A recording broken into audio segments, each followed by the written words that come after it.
Hello and welcome to the Leadership Lounge. I'm Cindy Hook, and this podcast is all about honest conversations, the kind where we trade polished speeches for real stories. Leadership, after all, isn't lived in press releases or LinkedIn posts, but in messy, meaningful moments that define us. Each episode will sit with leaders who walked the walk, stumbled, and stood up again and see what we can all learn from their journey. Today, I am so excited from the IV chair that he's getting. We have Todd Felsen, who recently was the CEO of Hotels and Resorts, OTH Hospitality Hotels and Resorts. Todd, thank you so much for joining us today. Can you give us My pleasure. A rundown of your background and where you started from all the way up till today, sitting in that chair? Yeah, sure, Cindy. And thanks for having me. I've been in this business now for almost 40 years, believe it or not. I started as a young kid, Yeah. and I really got into the business because my family took me to Walt Disney World when it first opened. And I remember going to the Polynesian Village, which Mhm. was one of Disney's first hotels. I think it was the Polynesian Village and then the Contemporary Resort, the original two. And I remember walking in there and looking at the waterfalls and the cascades of water and the exotic birds and the fake palm trees, right? But more Yeah. importantly, the costuming of the associates, because they were putting on a show. And I remember that vividly for so many years now. And that's Mhm. how I really got attracted to the business was how do they make this thing work? What's Mhm. behind the scenes, right? Because it was a show. Mhm. And it was really, really interesting to see. So that's how I fell in love with the hospitality business. I think, moving forward, I started outside in. I started as a doorman and in school. I think I've met every president of the United States, from Gerald Ford all the way to Obama and Donald Trump. So it certainly had its privileges for sure, and meeting a lot of celebrities and getting to know them really on an intimate basis was really awesome. And I still have those relationships today with many people. But working your way outside in is really interesting because you really work in every single department in a hotel. And as you know, there are many departments, whether it's, guest services or concierge, reservations, housekeeping, finance, food and beverage, part of the house operations, culinary. It's a big circle. And I always talk about the circle of trust can never be broken, almost like the Lion King, right? You Mhm. talk a lot about the circle of trust. Well, in a hotel, it works the same way. Because if one department falls down or falls apart or doesn't do what they're supposed to do, it has a trickle effect, right? And I'll just give you some small examples, right? If the laundry department's not washing the towels and the linen, well, how the housekeeper is going to be able to do their jobs, right? The dishes aren't clean, how can the servers serve food? So there's effects on everything, and being aligned and communicating and having the right leadership in place all the time is very, very important. Yeah. Yeah. Moving forward, as I worked my way outside in, I became a management trainee in New York City. I opened the Marriott Marquis in New York City, right after I graduated from school. And that was a whole experience in itself. It was the largest Marriott at the time, over 2,000 rooms. Uh-huh. And opening a hotel like that was just a great experience. And honestly, that's how my career took off. I ended up, long story short, being in the golf resort business for many years, independent luxury lifestyle. I was with Ritz-Carlton for many years out in California. I lived in the Caribbean for many years. I worked in many different islands, Jamaica, St. Lucia, Puerto Rico, Aruba. And I absolutely loved it. What I always tell people, it's not what the postcard says. It's probably the toughest job you'll ever have because you're really a guest in someone else's country and you're a minority. And you have to have that type of mentality going down to any of these islands, because honestly, they're all the same. Mhm. And having your thought process, understanding the different cultures. Just because we say something here in the United States doesn't mean it's the same thing in someone else's country. So it Mhm. can really backfire on you. Yeah. Yeah. But I had a very long stay down there, and I absolutely loved every second of it. I love it. I love it. Um, okay, so let's rewind a bit. What was your entry point into the industry and how different was it from where you landed today? I know you talked a little bit about it, but My entry was, really as a doorman in high yeah. school. That's how I started, and I watched from the outside. Yeah. And so Um, what made you but want to go into management? I wanted to really understand how these hotels work, and I knew what I wanted to do at the end of the day, which was eventually be, a president, CEO of a company. Um, and that's really it in a nutshell. When we got in the business, a long time ago, you had to be able to relocate every 2 years Okay. because the companies wanted fresh eyes and Mhm. they wanted fresh thought processes along the way. Today, it's very different because younger families today are entrenched in their communities. Mhm. Um, they don't want to uproot their children because they've developed friendships for many years, and it's hard to get people to move at the end of the Mhm. day. And that's really staffing hotels today in our business has become almost a full-time job. Yeah. Yes, that's why I'm in it. Yeah. Um, was there a particular moment or turning point when you realized I've made it into leadership, and what did that feel like? So I always tell people you're crawling before you walk in Mhm. every stage of life. Even reaching the epitome of your career as a CEO, you Mhm. still learn every day. If you don't learn every day, there's something wrong with you personally. Mhm. Our jobs are to take young talent and develop them into future leaders. Mhm. My big focus has always been and always will be. um, my daughter is a Latina, Mhm. and my goal is to develop future Latina women, I don't care where they're from, Mhm. into corporate leadership roles, um, because they're minorities, number one, and that goes for any culture, to be honest with you. Yeah. Um, Yeah. I love taking people and developing leadership skills out of them, and it comes from the culture that you create personally. And having the right culture and the right leadership skills and understanding how to speak to individuals is extremely important in our business. When I was a young manager, Uh-huh. it was management by intimidation. It was getting yelled at and screamed at.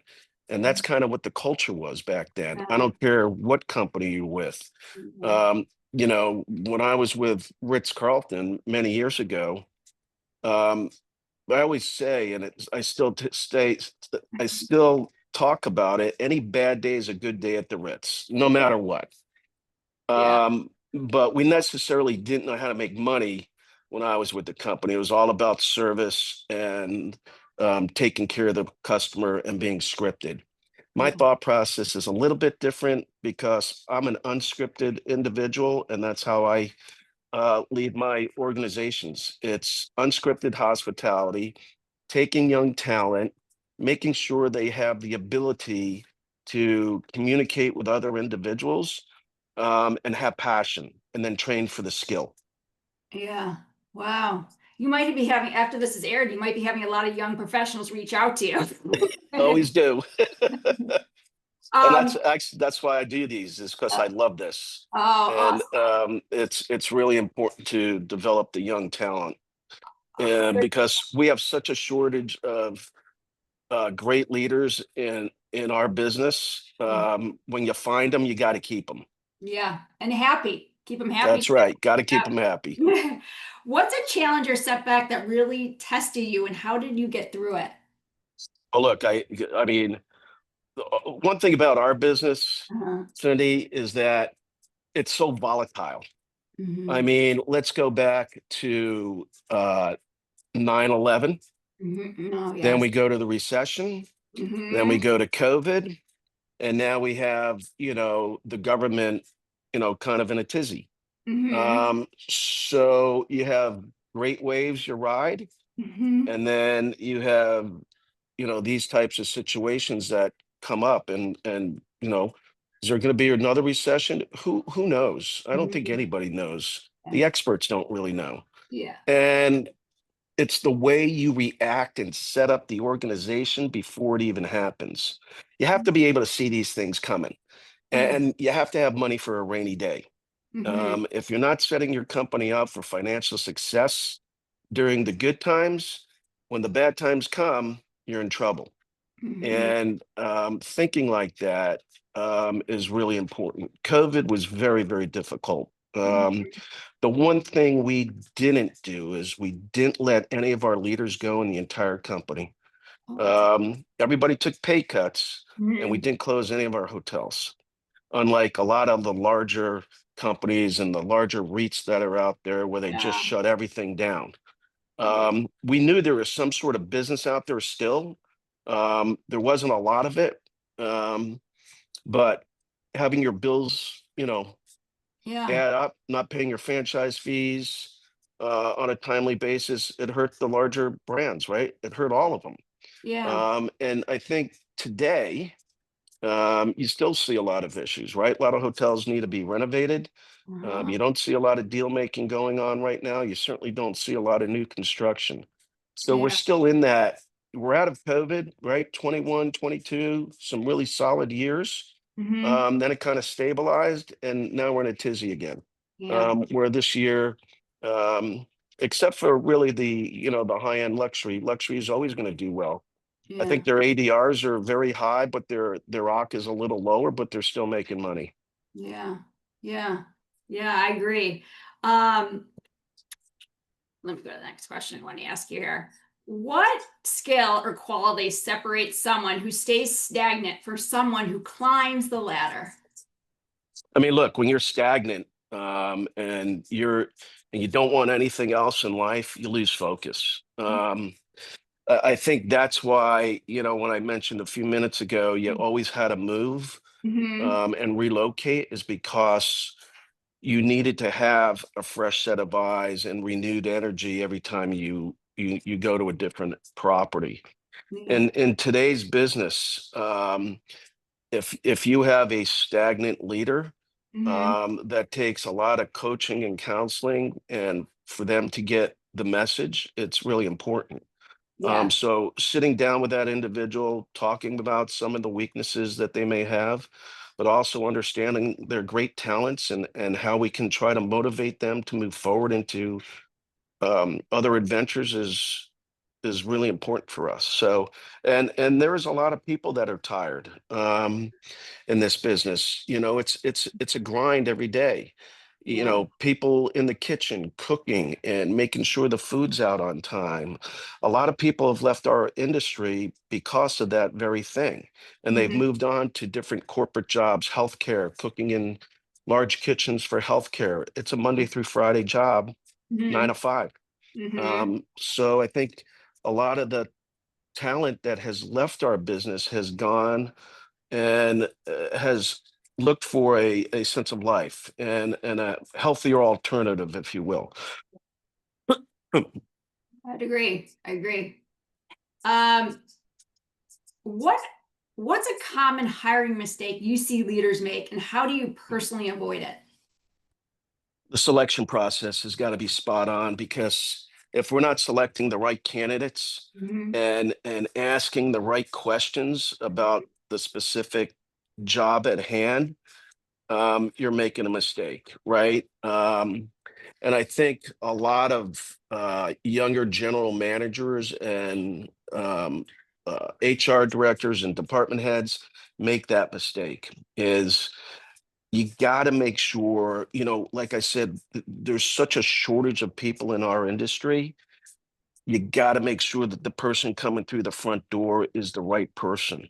Yeah. You know, I will tell you that if you have 10 candidates for one job, Mhm. 6 of them don't show up, Oh yeah.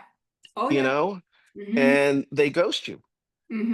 But that's what's going on today. The Hmm. younger generation um, doesn't necessarily have, and this is not across the board by any means, but they don't have the work ethic that is required for the hospitality business. Our business is extremely different. We're not 9 to 5, Monday through Friday. We're 7 days a week, 24 hours a day. And Yeah. that's a big difference. And when there's a issue at night, you got to be there. Yeah. Yeah. You know And what that's tough. you know what I've noticed in this younger generation, because I've been recruiting in the hospitality and the retail space for over 2 decades, 26 years myself.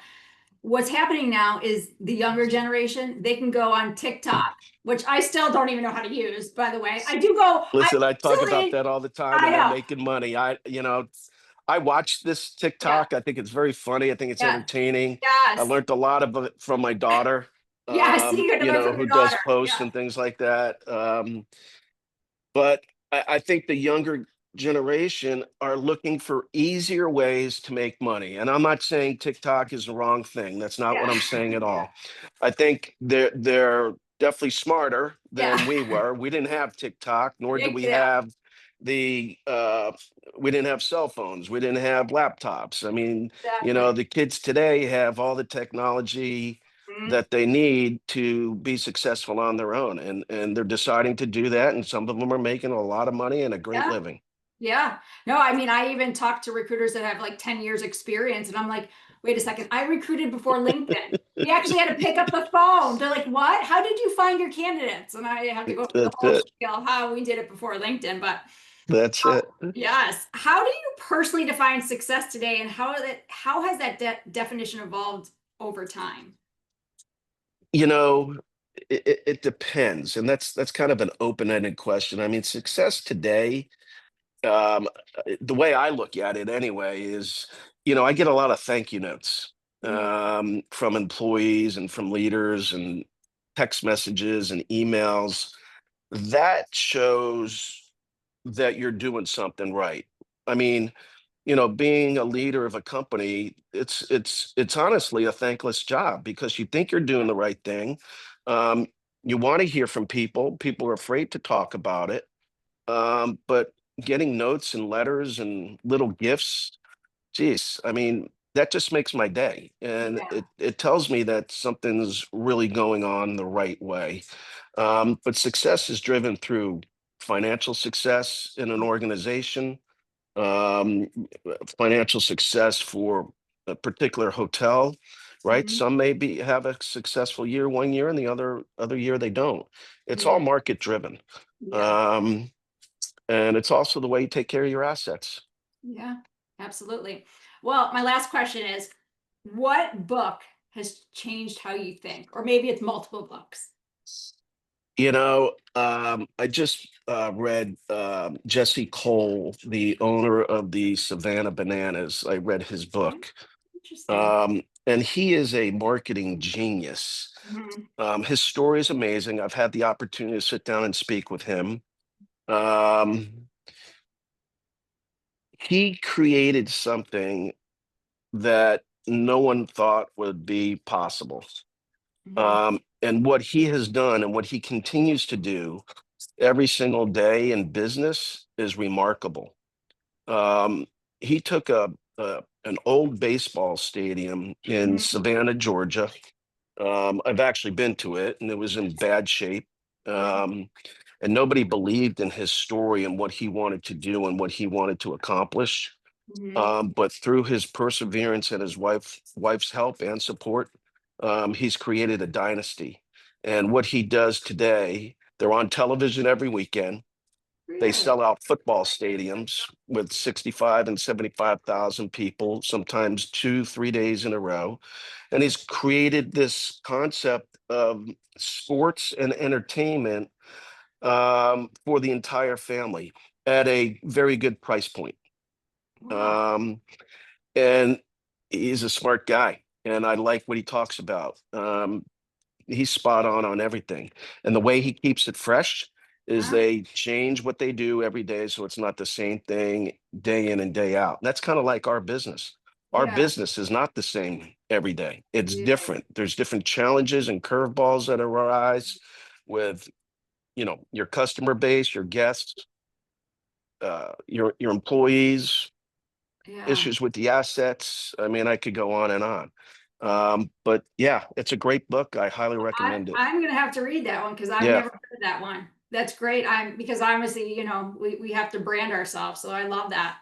Well, everyone, that's a wrap of today's episode of the Leadership Lounge. I hope you're leaving with a spark of inspiration and a few ideas worth carrying into your own journey. Be sure to follow us for more conversations and keep that energy going.